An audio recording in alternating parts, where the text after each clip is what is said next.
plenitude, ela é uma resposta à maturidade.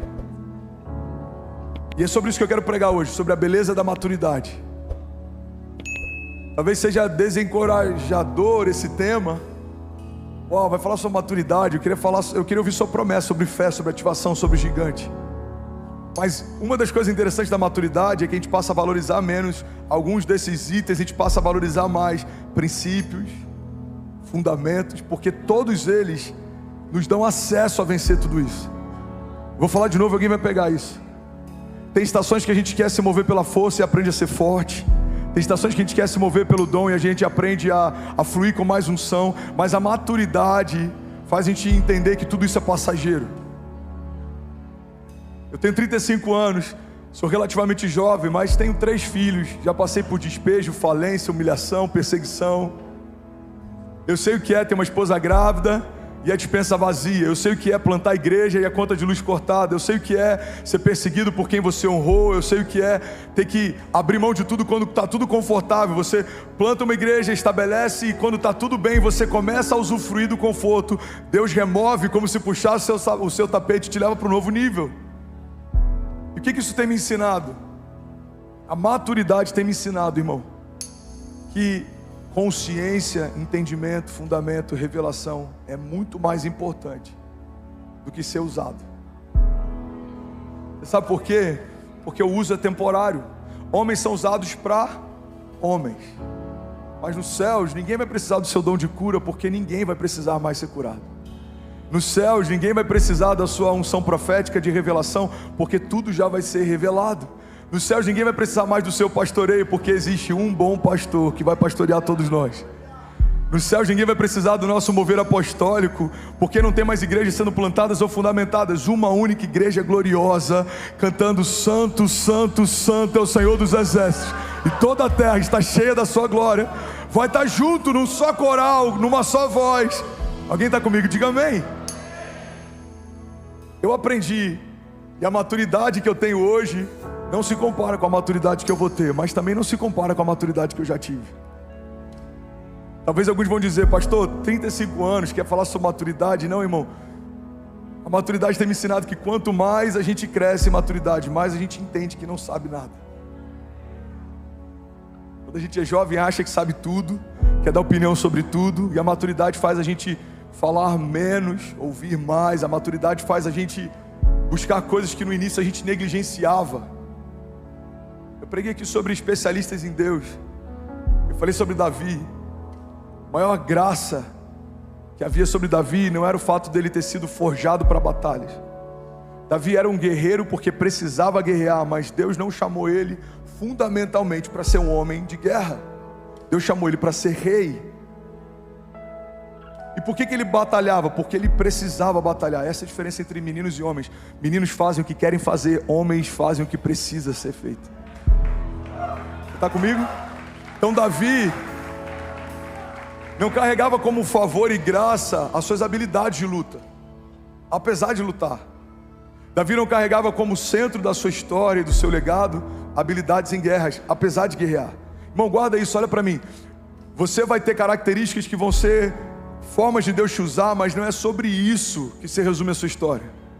Eu não quero chegar nos céus e ser conhecido como alguém que tinha boas ideias para plantar campos, ou alguém que era empreendedor e tinha uma visão de futuro. Não, não, não. Eu vou chegar como filho. Todos chegaremos como filhos. O que a gente faz vai trazer para nós galardão, mas quem a gente é o que importa. Você está comigo? Diga amém. Então não se perde. Eu vou abrir alguns parênteses, mas a gente vai voltando para a linha de raciocínio e vai dar tudo certo, amém? Então qual que era a graça de Davi? Não era o que ele fazia, embora o que ele fazia apontava para o que ele era. As duas coisas não caminham separados. Pedro pescava peixes, Jesus chama ele para pescar homens. É a mesma dinâmica, mas agora de uma forma diferente. Pedro inclusive vive algo interessante, porque todos nós que pastoreamos precisamos ser antes uma ovelha, amém? O salmista entendeu isso. Davi, ele era pastor, mas ele aprendeu a ser ovelha. Ele diz: o Senhor é o meu pastor e de nada eu terei falta. Todo pastor precisa ser ovelha. Eu vi isso de um amigo numa mesa e isso explodiu a minha cabeça. Ele falou: você sabia que Pedro, antes de ser pescador, ele se tornou peixe? Eu falei: irmão, que heresia é essa? Pedro virou peixe. Ele falou: lembra daquele dia que ele afundou? Ele está dentro da água. Então Jesus estende as mãos e tira ele do mar e traz ele para fora. Para ele se tornar um pescador de homens, alguém precisou pescá-lo também.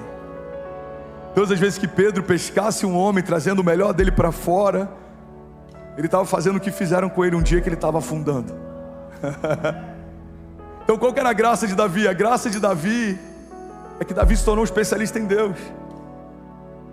Quantas vezes eu já preguei, inclusive, a partir desse entendimento, de que as ursas e os leões fizeram Davi se tornar preparado para aquela batalha. Irmão, isso é muito pouco em relação ao que aconteceu naquele dia. Isso é entender que o José Aldo também poderia ter derrubado aquele gigante, ou o Anderson Silva poderia ter derrubado aquele gigante. Para pensar. Muitas vezes, sem perceber, a gente pega a história de Davi e acha que o mais glorioso que aconteceu naquele dia é o fato dele ter sido preparado para um grande dia, em que as habilidades de luta dele fizeram ele vencer. Irmão, se a gente entende assim, a gente tira a glória de Deus da história. Pastor, então por que a Bíblia diz que ele foi preparado com ursas e leões para aquele dia? Não é sobre vencer lutas, ele foi ensinado e ele aprendeu a confiar em Deus. Por que ele cresceu enfrentando ursas e leões? Porque ele confiou em Deus para vencer uma ursa, ele confiou em Deus para vencer um leão, ele confiou em Deus para vencer o gigante. Davi não se tornou um lutador extraordinário necessariamente. A glória do legado de Davi é que ele se tornou um especialista em Deus. Eu lembro do que Deus fez no passado, eu sei que Deus vai fazer hoje. Eu lembro do Deus que me livrou no passado, eu sei que Deus vai me livrar hoje. Alguém está comigo? Diga amém. Você quer um exemplo claro disso? Saul. Se a habilidade de vencer fosse a característica principal do ministério de Davi, ele teria matado Saul. E a gente diria: olha, ele matou ursas, leões, gigantes e Saul. Faz sentido? Foi um novo nível de perseguição. Quando pastoreava, animais perseguiam o rebanho. Uau, isso é muito forte, irmão, pega isso. Quando ele pastoreava, o nível de perseguição eram animais perseguindo o rebanho. Quando ele vai para uma escala maior, uma patente maior, agora são gigantes perseguindo o exército do Deus vivo. Mas e quando ele recebe a unção de rei? Agora são reis perseguindo ele. Para cada nova patente que você recebe, novas patentes de retaliação vão tentar parar você. Porque no início te paravam com animais, ou pelo menos tentavam, depois com gigantes. Mas se você assumiu a estatura de rei, reis vão te perseguir. Faz sentido sim ou não? Então a maturidade, irmão, faz, em primeiro lugar, a gente entender que não é sobre a força de Davi, é sobre o Deus de Davi. Não é sobre a habilidade de lutar de Davi, é sobre a habilidade de confiar de Davi. Por isso ele é um homem segundo o coração de Deus, porque ele confia em Deus, ele espera em Deus, ele depende de Deus. Irmão, olha para mim. A Bíblia fala que até os moços tropeçam e caem, se cansam. Mas aqueles que esperam no Senhor, aqueles que confiam no Senhor, voam alto como águias. A palavra está dizendo o tempo inteiro que é sobre maturidade, revelação, consciência. Não é sobre o teu ímpeto de fazer, não é sobre a tua vitalidade ou vigor para fazer. Da mesma forma, o oposto também é uma realidade. Não é porque somos velhos que nos tornamos maduros. No ministério eu conheci alguns meninos de 60 anos. Eu conheci alguns meninos de 70 anos. Nunca conseguiram honrar o que Deus fez na nova geração. Não viveram nada na sua e não usufruíram do que Deus estava fazendo na nova. A maturidade, irmão, ela tem várias características. Uma das características da maturidade é que a gente começa a valorizar o que realmente é importante. A gente começa a colocar no seu devido lugar aquilo que não é. Maturidade faz a gente ficar mais centrado, a maturidade faz a gente ficar mais temente, a maturidade faz a gente ficar mais conectado a princípios e fundamentos do que a emoção. Quando a gente é novo na fé, qualquer arrepio a gente já entende que é Deus. Quando a gente é maduro na fé, por mais que a gente possa estar arrepiado, a gente quer algo a mais. O que tem além do arrepio? O que tem quando as luzes se apagam? O que sobra quando o culto acaba? Maturidade, irmão, É uma das chaves do ministério de Davi, da história de Davi. E é sobre isso que eu quero pregar nessa manhã. Você está comigo? Diga amém. Davi era um homem segundo o coração de Deus. Ele aprendeu a se tornar um especialista em Deus. Agora, sabe o que é interessante? Na nova aliança, a gente tem uma nova perspectiva de maturidade. Segundo a nova aliança, segundo a dinâmica da nova aliança, a partir da perspectiva da nova aliança, a maturidade está ligada ao seu nível de revelação de quem Deus é. Está ligado ao seu nível de revelação de quem Jesus é. E logo, isso está ligado ao nível de revelação de quem você é. Porque, irmão, pega isso. Todas as vezes que você tem uma nova medida de revelação de quem Deus é, Deus te dá uma nova medida de revelação de quem você é. Vou falar de novo e alguém vai pegar isso aqui. Todas as vezes que você acessa um novo nível de revelação de quem Deus é, Deus te dá acesso ao novo nível de revelação de quem você é. Pega isso. Foi assim com Pedro. Jesus fala, olha, alguns estão dizendo que eu sou um profeta. Outros dizem que eu sou Elias, outros dizem que eu sou fulano, beltrano. Mas vocês, quem vocês dizem que eu sou? Aí Pedro tem uma revelação gloriosa, ele fala, você é o Filho de Deus, você é o Cordeiro de Deus que tira o pecado do mundo, você é o Messias. Jesus olha para ele e fala, Pedro, essa revelação não foi nem carne nem sangue que te deu, mas o próprio Espírito de Deus. E a partir dessa revelação, eu vou edificar minha igreja. Pedro, você é rocha, Petros. E olha que interessante isso. Você está comigo? Diga amém. Algumas religiões entenderam que Pedro era a pedra fundamental da igreja. E por isso, começaram a tratar ele como o primeiro papa, pai da igreja. Mas no original, o que Jesus está dizendo é que ele é um fragmento de rocha, não é a própria rocha. A rocha é Jesus, mas nós somos fragmentos dessa rocha. E sabe o que é interessante? Se você pegar um geólogo, alguém que entende de rocha, o que não é o meu caso, você vai confirmar algo que eu vou liberar sobre você aqui hoje. Se você pega uma rocha, e você pega um pequeno fragmento dela e você vai estudar, você vai perceber que esse pequeno fragmento de rocha contém as mesmas características da rocha em que foi removida. O que Jesus está dizendo é o seguinte, Pedro, você teve uma revelação, e a partir dessa revelação, eu edificarei a minha igreja. Que revelação é essa? De que eu sou o Cordeiro de Deus que tira o pecado do mundo. E por conta da revelação que Pedro tem, Jesus dá para ele uma revelação sobre quem Pedro é. Você é um fragmento dessa rocha, você carrega as características que eu tenho, você é parte de quem eu sou. Irmão, guarda isso. Todas as vezes que homens tiveram uma nova medida de revelação de quem Deus é, receberam de Deus uma nova medida de revelação de quem são. Por isso que a Bíblia fala, olha, a gente precisa conhecer e prosseguir em conhecer a Deus. Porque quanto mais eu conheço a Deus, mais eu conheço sobre mim. Quanto mais eu conheço a respeito de quem Deus é, mais eu tenho paz em saber como Deus age.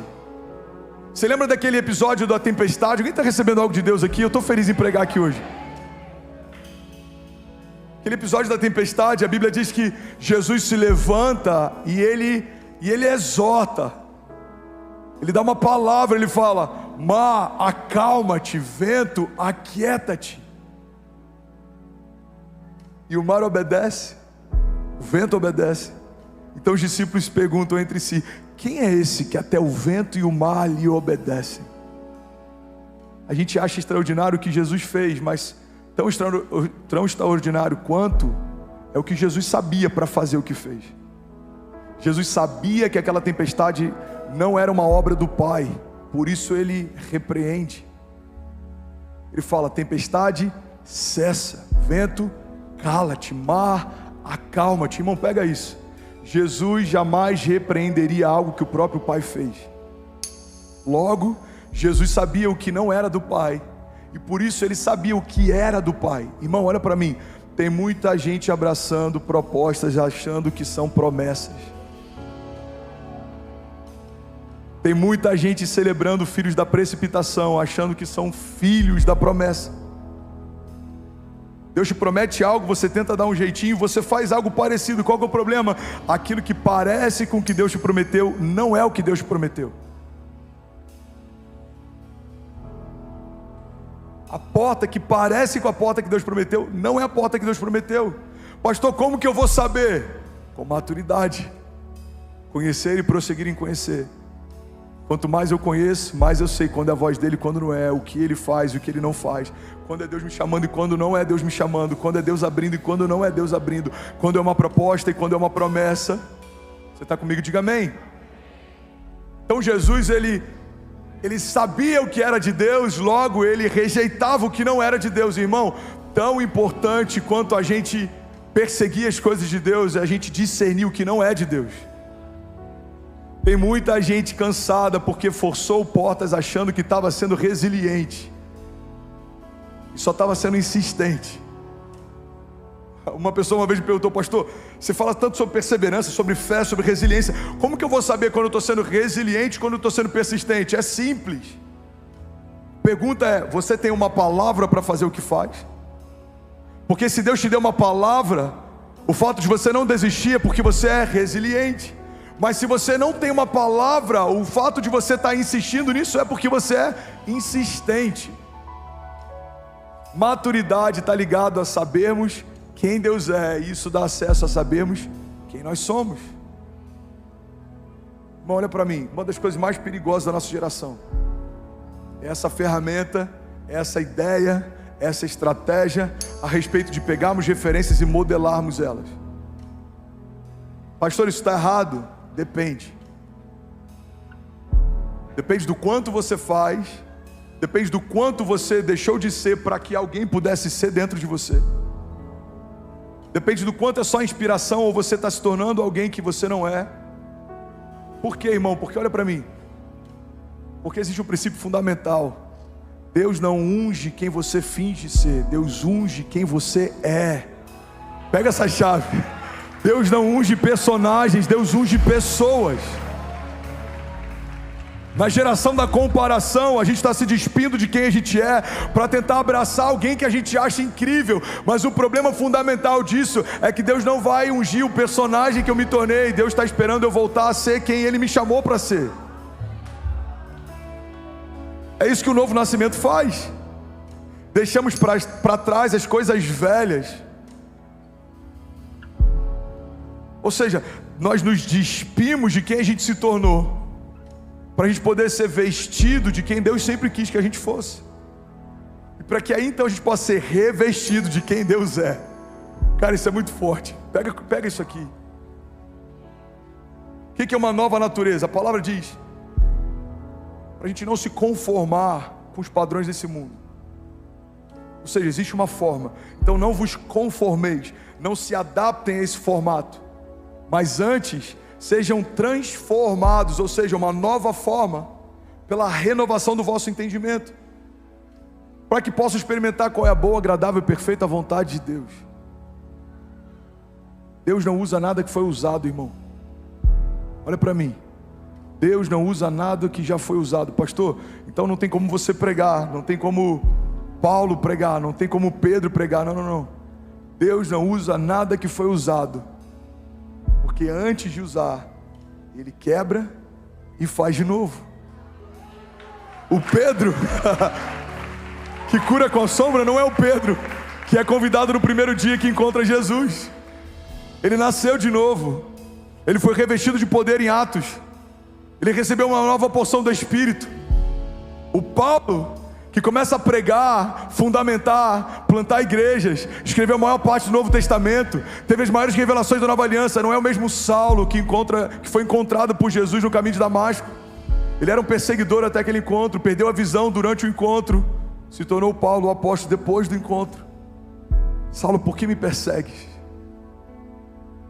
Saulo, por que me persegues? O Pedro que prega e milhares se convertem, o Pedro que caminha e centenas são salvos, é o Pedro que também ouviu de Jesus: tu me amas, então apacenta minhas ovelhas. Você percebe que o Pedro não era mais o mesmo, o Saulo não era mais o mesmo, Mateus não era mais o mesmo, o André não era mais o mesmo, você não é mais o mesmo. Amém? E para alguns eu falo com muito temor como seu pastor, ou pelo menos deveria ser. Conversão, eu vou usar uma analogia bem tosca, é como um carro que você coloca GNV, se movia por um combustível, não se move mais. a conversão de natureza faz com que você agora use combustíveis diferentes, porque você se tornou algo diferente. O que te movia não te move mais, o que te preenchia não te preenche mais, o que te iludia não te ilude mais. Porque a Bíblia diz, porque se Cristo nos libertou, verdadeiramente nós somos livres. A palavra fala que Jesus fez de todo o inferno um espetáculo público, triunfando sobre eles na cruz. A Bíblia fala que ele despojou poderes e autoridades. Quando você vai para o significado de despojar, significa remover uma autoridade que havia sido dada. Deus entrega para a criação a autoridade. Quando o homem peca, entrega para o pecado e para a morte a autoridade. Quando Jesus se entrega, ele toma de volta e nos confia novamente a autoridade. A autoridade que foi dada no jardim foi perdida, foi restaurada na cruz. E é por isso que maturidade nos dá acesso a milagres, a romper, a promessas. Por quê, irmão? Eu lembro que eu preguei a minha primeira mensagem em Orlando, se chamava Back to the Future. Se você ainda não ouviu, ouça, vai edificar alguém aqui. E eu falo sobre a resposta para o nosso futuro. Ela está na nossa essência, na nossa gênese, no nosso início, no princípio. Muita gente quer entender sobre o que vai viver na próxima estação, mas talvez ainda não entendeu o que aconteceu no jardim. Olha para mim, pega isso. Redenção significa resgate, ou seja, algo que foi resgatado, restaurado, retomado, ressignificado, refeito. Logo, se eu quero saber tudo que eu tenho em Jesus como herança, tudo que eu tenho em Deus como promessa, eu preciso saber tudo que eu tinha e eu perdi. Quem eu era antes do pecado?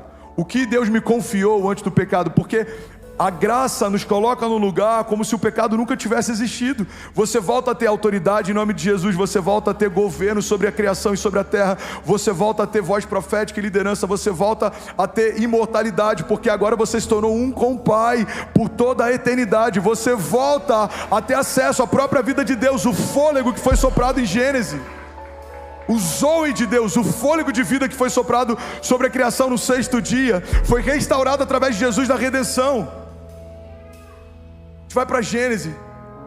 Eu amo esses cultos que não dá nem para a gente entrar no sermão, porque Deus leva para um lugar. Você está comigo? Diga amém.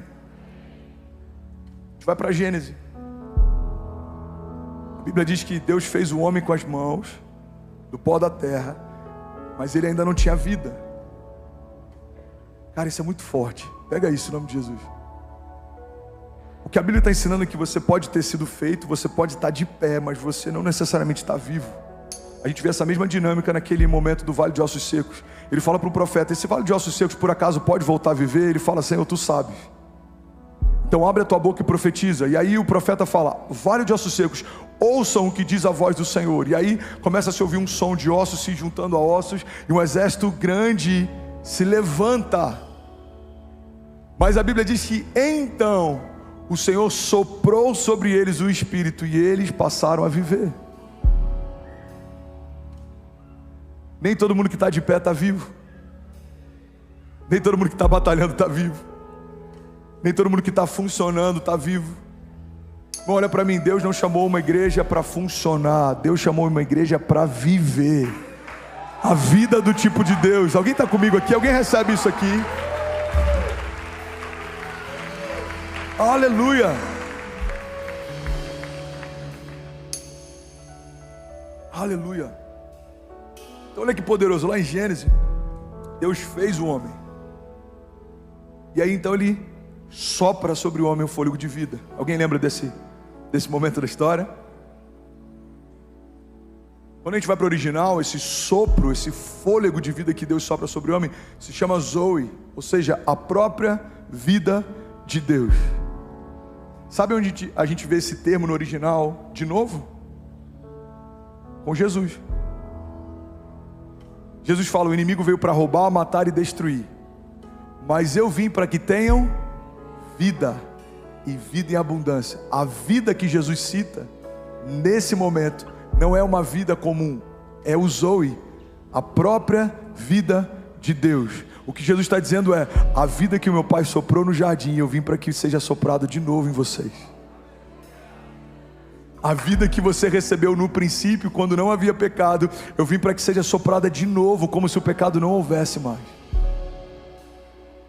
Maturidade, irmão, faz a gente entender quem Deus é. Isso faz a gente entender quem a gente é. Você que entregou a sua vida para Jesus, confessou Jesus como o seu único e suficiente Salvador, mergulhou nas águas do batismo, crê que só através dele há salvação, que ele é o caminho, a verdade e a vida.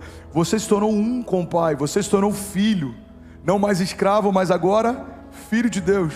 Você carrega uma porção de Deus, você carrega unção de Deus, você carrega promessas de Deus, e você precisa caminhar à altura disso, porque não faz sentido um herdeiro de tudo que vive como um miserável. Não faz sentido um herdeiro de tudo que vive dependendo de favor de homens. Não faz sentido alguém que foi chamado para governar, que vive sempre dependendo do próximo passo do governo. Irmão, nós precisamos ressignificar o que somos em Deus. Somos quem Deus diz que somos, temos o que Deus diz que temos, viveremos o que Deus diz que viveremos, faremos o que Deus diz que faremos. Alguém recebe isso em nome de Jesus? Se for para Jesus, você pode celebrar melhor. Aleluia! Aleluia! Aleluia! Aleluia! Eu vou finalizar, o louvor pode ficar pronto. Eu estou terminando na hora as pregações. Alguém recebeu algo de Deus nessa manhã? Se quiser fazer dobradinha, eu acho que tem um pouco mais daqui a pouco. Gálatas 4:1. Gálatas 4:1. Paulo escreve uma carta, uma epístola aos Gálatas. Ele fala sobre um princípio, que é o que eu acabei de fundamentar aqui. Na nova aliança, revelação está ligado à maturidade. Ou seja, a partir da nova aliança, um homem maduro não é alguém que viveu muitas coisas, é alguém que sabe quem Deus é. Vamos falar isso de novo. Na nova aliança, um homem maduro não é alguém que viveu muitas coisas, irmão. Não é alguém que aprendeu na escola da vida, alguém que aprendeu na escola da fé. Um homem maduro, a partir da perspectiva da nova aliança, é um homem que sabe quem Deus é. Gálatas 4:1. Digo, porém, que enquanto o herdeiro é menor de idade, em nada difere de um escravo, embora seja dono de tudo. Enquanto o herdeiro é criança, é imaturo, ele não difere de nada de um escravo, embora seja dono de tudo. No entanto, ele está sujeito a guardiães e administradores até o tempo determinado pelo seu Pai. Assim também nós, quando éramos menores, estávamos escravizados aos princípios elementares do mundo. Mas quando chegou a plenitude do tempo, Deus enviou seu Filho nascido de mulher, nascido debaixo da lei, a fim de redimir os que estavam sob a lei, para que recebêssemos a adoção de filhos. E porque vocês são filhos, Deus enviou o Espírito do seu Filho aos seus corações, o qual clama: Abba, Pai. Assim, você não é mais escravo, mas filho. E porque você é filho, Deus também o tornou herdeiro. Você pode celebrar Jesus no seu lugar, de verdade. Aleluia!